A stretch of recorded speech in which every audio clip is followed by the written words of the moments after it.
السلام علیکم dear students, اپنے چینل میں آپ سبھی کو خوش آمدید کہتا ہوں۔ آج کا جو ہمارا ٹاپک ہے وہ قصیدہ ہیں، مختصر سوالات کے جوابات ہے۔ سوال ہے قصیدہ کے لغوی معنی کیا ہے؟ جواب ہے قصیدہ کے لغوی معنی ہے مغز غلیظ یعنی گاڑھا مغزوں۔ دوسرا سوال ہے قصیدے کے اجزاء کون کون سے ہیں؟ جواب ہے تشبیب، گریز، مدح، حسن طلب اور دعا۔ سوال ہے قصیدے کے تمہیدی حصے کو اصطلاح میں کیا کہتے ہیں؟ تشبیب۔ ایک اور سوال ہے قصیدہ کی کتنی قسمیں ہیں؟ جواب ہے 4: مدحیہ، ہجویہ، وعظیہ، بیانیہ۔ سوال ہے ہجو سے کیا مراد ہے؟ جواب ہے شاعری کی وہ صنف جس میں شاعر کسی کی برائیاں بیان کرتا ہے، اسے ہجو کہتے ہیں۔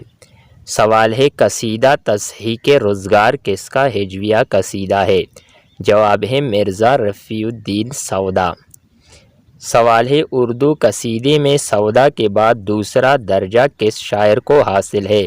تو اردو قصیدے میں سودا کے بعد دوسرا بڑا درجہ شیخ محمد ابراہیم ذوق کو حاصل ہے۔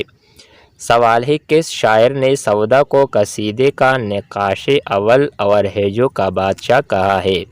جواب ہے غلام حمدانی مصحفی۔ سوال ہے کس شاعر کے نعتیہ قصائد مشہور ہے؟ جواب ہے محسن کاکوروی۔